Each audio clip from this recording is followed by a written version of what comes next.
Bienvenue dans Hinome, le podcast qui parle de l'apprentissage du japonais. Les amis, ça fait 5 mois que je suis au Japon. J'ai appris le japonais avant de venir, mais en venant sur place, je me suis rendu compte de certaines choses. Donc aujourd'hui, je vais vous partager 5 leçons que j'ai appris durant ces 5 mois de vie au Japon. La première leçon, c'est que les erreurs vous rendent mignon. Alors je sais que ça peut faire sourire, mais c'est quelque chose qui est vrai.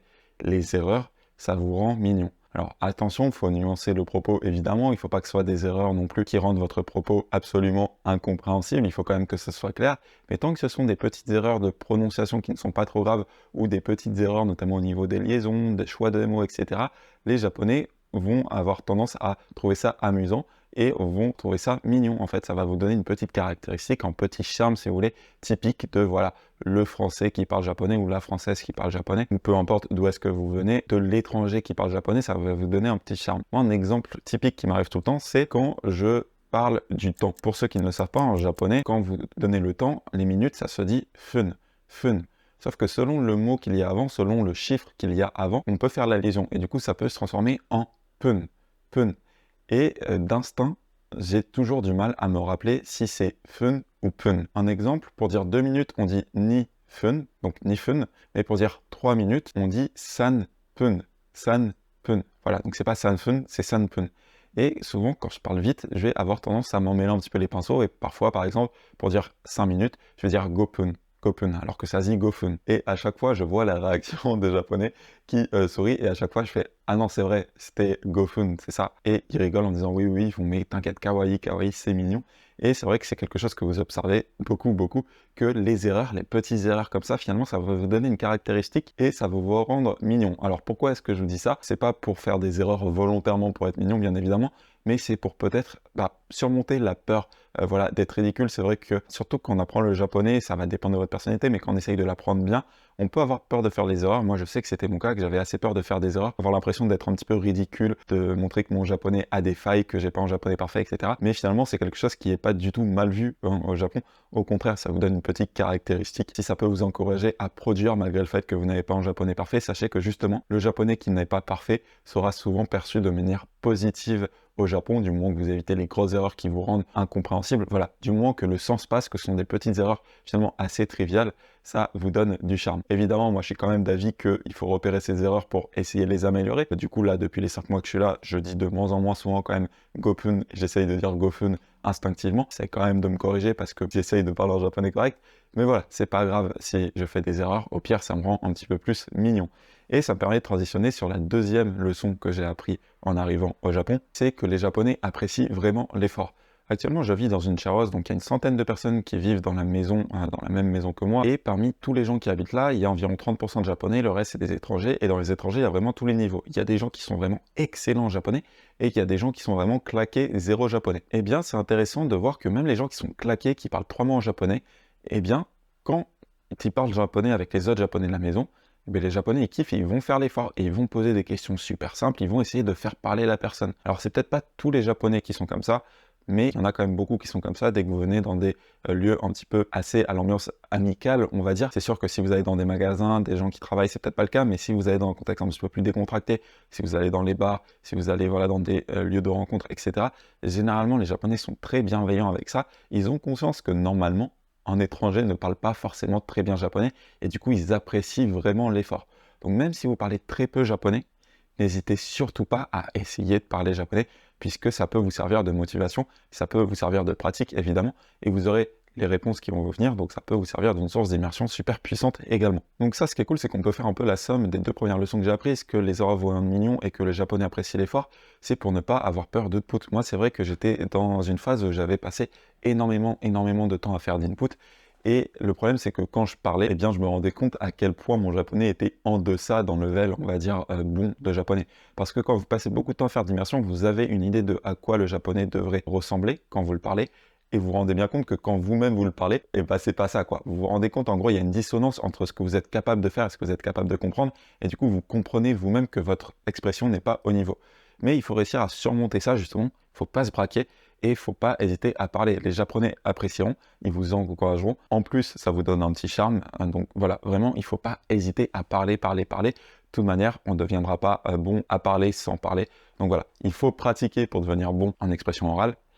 Et justement, quand vous êtes au Japon, n'hésitez surtout pas à pratiquer, à faire l'effort parce que ça sera bien vu. Ça sera vraiment bien vu. Les Japonais ont conscience que c'est une langue compliquée et ils apprécient vraiment l'effort. C'est vraiment un environnement assez sain. Alors ça dépend peut-être des personnes sur lesquelles vous tombez, mais globalement, moi de ce que j'ai pu observer autour de moi, il y a quand même beaucoup de personnes qui encouragent vraiment les étrangers à parler japonais avec eux et ils apprécient vraiment l'effort. Troisième leçon que j'ai apprise au Japon et qui m'a finalement peut-être un petit peu étonné, je ne m'attendais pas à que ça soit aussi violent on va dire, c'est que l'immersion ici demande un effort très actif, limite un effort encore plus actif que quand vous êtes en France. En tout cas pour moi, pour être honnête, j'arrivais à m'immerger plus longtemps quand j'étais en France que quand j'étais ici. Il y a plusieurs raisons qui expliquent ça. La première, c'est que quand j'étais en France, j'avais quand même ma routine qui était bien faite. Évidemment, j'ai changé d'environnement, du coup, j'ai changé de routine. Et je suis passé dans le mode où tout mon temps libre, en gros, je le passais en immersion. Maintenant, mon temps libre, il y en a pas mal, je le passe directement dans la maison, à discuter, à produire, etc. Donc, ce qui fait que mon temps d'immersion a quand même réduit. Et au final, vous faites d'autres activités, vous allez là, vous allez là, vous allez là. Moi, j'habite dans une Charros, donc il y a quand même pas mal de Français. Et même si j'essaye d'éviter les groupes avec trop de Français, voilà, parfois on retombe. Quand tu t'entends bien avec des personnes, moi je suis un peu... Il y en a qui prennent l'approche extrême de dire je veux absolument pas parler français.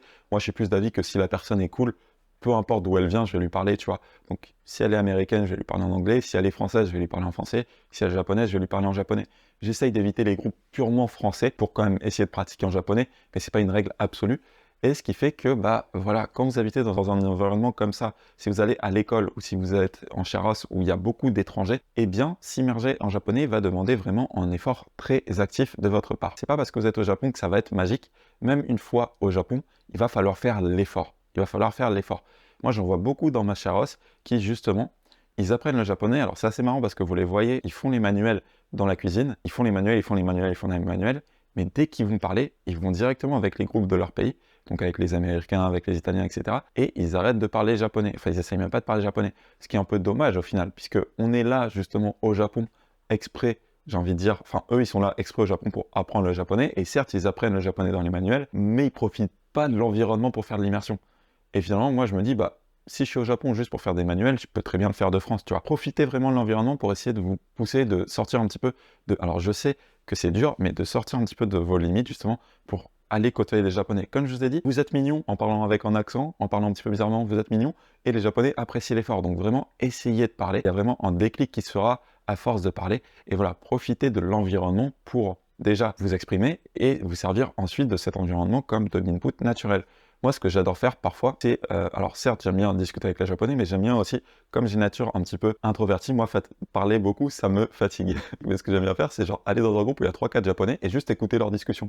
De temps en temps, je vais interagir, de rendre truc ou deux, mais juste écouter, et ça fait une source vraiment d'immersion très, j'ai envie de dire, qualitative dans le sens où c'est réel, quoi. Là, c'est vraiment le réel du réel du réel. Alors, c'est très dur parce que, évidemment, vous pouvez pas mettre sur pause, vous pouvez pas faire de recherche de vocabulaire, vous pouvez pas faire tout ça, mais ça force un petit peu votre cerveau à s'adapter, quoi, super vite. Ce point-là, c'est très bon, mais ça demande un effort actif de votre part. Si vous n'allez pas vous-même vers les groupes de japonais, sachez que c'est très peu probable qu'un japonais vienne vers vous. Les japonais ont tendance à être très timides et très réservés. Une fois que vous leur parlez, ils sont souvent très amicaux. Mais, c'est très rare qu'un japonais fasse le premier pas. Honnêtement, les japonais qui ont fait le premier pas pour moi ici m'ont parlé en anglais. Généralement, ce sont des japonais qui veulent parler anglais et du coup, ils font le premier pas en anglais. Si vous voulez parler japonais, ce sera très certainement à vous de faire le premier pas. Donc, n'hésitez pas à le faire pour aller parler et ensuite pour tout ce qui est votre immersion. Donc, soit vous avez l'immersion naturelle en milieu, soit vous avez toujours l'immersion après de type plus études que vous pouvez faire sur votre téléphone, sur votre ordinateur, etc. Voilà, sachez juste que ça demande un effort actif de votre part et que je pense qu'on peut avoir une petite tendance qui est que bah, j'ai étudié aujourd'hui, je suis fatigué, du coup je regardais du contenu en français, ce qui est un petit peu dommage. Pour moi, il faut quand même continuer de faire de l'immersion de type YouTube, de type animé, etc. sur le côté. Pourquoi? Parce que quand on est en immersion, on va dire intensif, l'avantage c'est qu'on peut faire des recherches de vocabulaire, on peut rechercher encore la grammaire, on peut vérifier des trucs, alors que quand on est en immersion, on va dire naturelle, on ne peut pas faire tout ça. Du coup, c'est bien pour l'acquisition naturelle, mais ça manque un petit truc quand même, ça manque un petit truc qu'on n'a que lorsqu'on est tranquillement, tout seul, en train d'étudier, vraiment avec un média. Donc voilà, c'est pas parce que vous êtes au Japon qu'il faut arrêter totalement l'immersion de votre côté. Pour moi, il faut vraiment coupler les deux, et c'est là où vous allez avoir le plus de résultats. C'est en couplant l'immersion que vous pouvez avoir au quotidien, en forçant à vous mettre dans des situations où vous allez parler japonais, où vous allez absorber les japonais, et d'un autre côté, à continuer l'immersion que vous pouvez faire par exemple quand vous êtes chez vous dans votre pays actuellement, avec YouTube, avec les animés, avec les dramas, etc. Quatrième chose que j'ai appris un peu à mes dépens en arrivant ici, c'est que le Keigo est super important. Donc le Keigo, c'est le langage poli. Alors c'est pas juste le langage en DSMASE qu'on appelle Tenego, c'est le langage encore au-dessus qu'on vous parle généralement quand vous allez dans les magasins ou qu'on peut entendre dans les news à la télé. Moi, il faut savoir que j'ai appris le japonais majoritairement avec des médias que je te dis naturels, donc ça va être YouTube, drama, animé, où le Keigo est finalement assez en tâche de fond. Il y en a un petit peu, mais il n'y en a pas beaucoup. Et du coup, moi, j'ai très peu côtoyé les news, notamment les news à la télé, et j'ai très peu côtoyé ce japonais ultra formel. Je me suis dit, dans tous les cas, de toute manière, les japonais entre eux ne parlent pas ce langage vraiment dans la vie de tous les jours. Et c'est vrai que dans la share house, j'entends très rarement du Keigo. Alors vous en entendez un petit peu parce que voilà, quand vous connaissez pas quelqu'un, il a tendance à vous parler en Keigo. Mais très vite, vous vous débrouillez juste avec du Tenego ou avec du Tamagotchi. Il n'y a pas de souci pour les échanges de la vie quotidienne. Par contre, dès que vous allez dans un magasin, dès que vous avez à interagir avec quelqu'un qui est en train de travailler, par exemple vous allez à la mairie, par exemple vous allez à la poste, par exemple vous allez juste au combini pour acheter un café ou ce genre de choses, eh bien on va vous parler en Keigo. Et au début, je comprenais vraiment rien. Alors j'avais déjà un bon niveau de japonais, hein. Je pouvais parler avec les gens de ma chère sans aucun souci. Voilà, je pouvais parler de ma vie, etc. Il n'y avait pas de problème, je comprenais bien, je m'exprimais pas trop mal. Voilà, il n'y avait pas de souci, mais dès que j'allais dans un magasin, je comprenais rien. Pourquoi ? Parce qu'il passait par ce Keigo. Voilà, si j'ai un petit conseil à vous dire quand même avant de venir, peut-être un mois avant de venir, essayez de vous familiariser un petit peu également avec le Keigo si ce n'est pas déjà le cas. Pour ça, vous pouvez faire des recherches sur internet, un Keigo, les formulations les plus classiques. Vous pouvez également regarder un petit peu de news quand même à la télé un petit peu formelle. Alors les news, c'est quand même très dur, c'est un média très dur, mais ça peut vous habituer un petit peu à ce japonais assez rapide, assez formel. Et voilà, habituez-vous à comment fonctionne le Keigo. Globalement, ça fonctionne toujours de la même manière. Il y a quelques expressions à prendre, genre le deshoka, passer par un nom avec celui derrière. Bref, il y a quelques règles, on va pas rentrer, là c'est pas le sujet de cette vidéo. Donc juste un mois avant de partir, je vous conseille quand même de regarder ça, d'essayer de vous immerger un petit peu avec ça et de regarder des vidéos YouTube qui parlent spécifiquement du Keigo. Ça vous aidera très certainement une fois que vous arrivez dans les magasins où vous allez avoir affaire à des situations un petit peu formelles. Ça va quand même vous aider à votre arrivée, même si en soi, en parlant le japonais normal, ça passe quand même. Parce que moi, quand vous voyez que le Keigo, je comprenais pas trop, il passait sur un japonais plus normal, et du coup, le message passait quand même. Je veux dire, c'était pas dramatique. C'est pas dramatique, c'est juste que je vous avouerai que je me sentais un petit peu bête, je pensais que j'avais un bon niveau de japonais, et j'arrive et le mec il me demande si je voulais un sac, et je comprenais pas, tu vois, parce qu'il utilise une formulation de Keigo que j'avais pas l'habitude d'avoir. Donc même si je connaissais tout le vocabulaire, c'était la formulation qui me posait problème. Donc voilà, le Keigo est très utilisé au Japon. C'est important si vous voulez notamment interagir avec tout ce qui est le staff, vous voulez aller dans différents magasins, voir différents événements, ce genre de choses. Ça peut être vraiment pas mal, voilà, de faire une initiation quand même au Keigo pour ne pas être totalement largué la première fois que vous l'entendrez une fois arrivé ici. Et le cinquième point que j'ai appris ici, la cinquième leçon que j'ai appris ici, c'est que ça vaut vraiment le coup d'apprendre le japonais si vous venez au Japon, les amis. C'est vraiment quelque chose que je pensais, c'est quelque chose que j'avais entendu, et c'est quelque chose que j'ai réalisé une fois que je suis ici, en fait. Genre, si vous parlez pas japonais, alors à Tokyo, je dis pas à Tokyo, vous pouvez faire des trucs, mais dès que vous parlez japonais, ça vous ouvre tellement plus de portes, ça vous ouvre les échanges avec les japonais beaucoup plus faciles, parce que c'est pas juste une légende, le niveau d'anglais des japonais est vraiment pas dingue. Et du coup, si vous parlez que anglais, vous risquez de passer à côté d'énormément d'échanges. Et une fois que vous parlez un petit peu japonais, vous pouvez faire énormément de connexions. Et comme je vous ai dit, les japonais apprécient l'effort. Et quand ils apprécient l'effort, ils vous le montrent, les japonais. Moi, je vais vous raconter une anecdote. J'ai rencontré des amis japonais justement quand j'apprenais l'anglais à Miami. Du coup, là, maintenant que je suis au Japon, je les ai contactés, j'ai dit « Ouais, les gars, ça vous dit, on se revoit et tout, ça fait longtemps. » Donc, ils ont dit « Oui, pas de souci. » Eux, ils parlaient anglais en l'occurrence. Mais on est allé dans un bar et ils avaient des amis qui parlaient très mal anglais, donc ils parlaient que japonais. Et là, du coup, je commence à parler japonais avec eux, etc.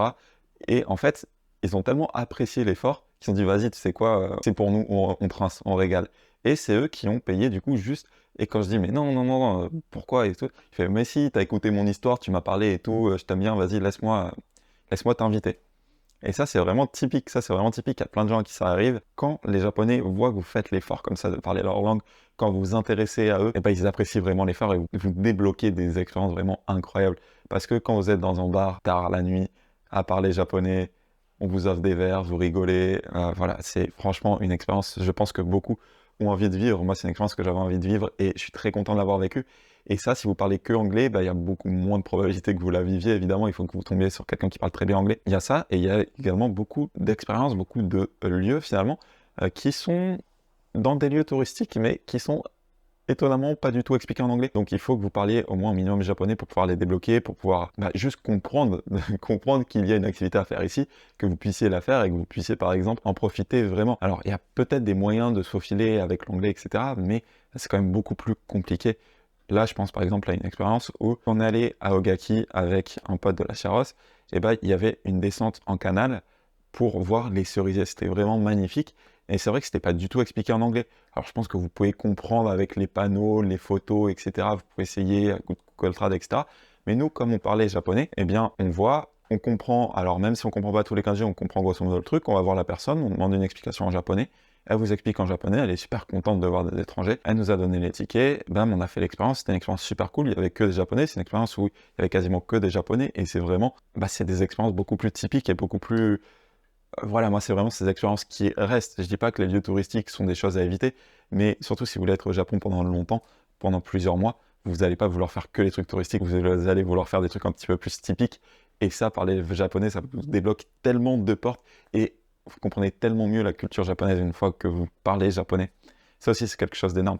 C'est que la culture japonaise est tellement ancrée avec la langue et du coup, parler japonais, ça vous débloque tellement de visions, moi, je savoure tellement le Japon parce que j'ai appris le japonais.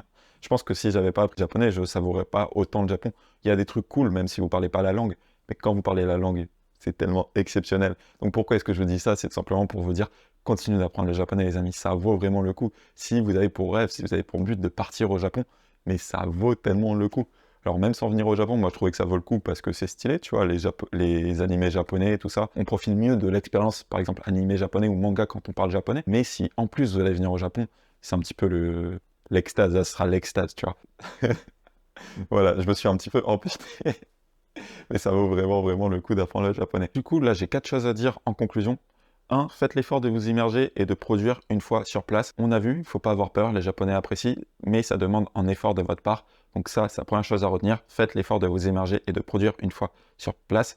2. N'ayez pas peur de parler. Vraiment, ça sera apprécié. Vous allez progresser en le faisant. Vous n'allez pas être du tout ridicule. Donc voilà, n'ayez pas peur de parler. 3. Ne négligez pas le Keigo avant votre départ. Voilà, un petit mois avant, commencez à réviser le Keigo. Ça vous sera utile une fois que vous arriverez sur place, notamment pour tout ce qui est interaction avec le magasin et avec le staff partout dans les différents endroits où vous allez. Et 4. Kiffez, gambattez. Ça vaut vraiment le coup d'apprendre le japonais, les amis. Sur ce, je vous dis à la prochaine. Tchuss!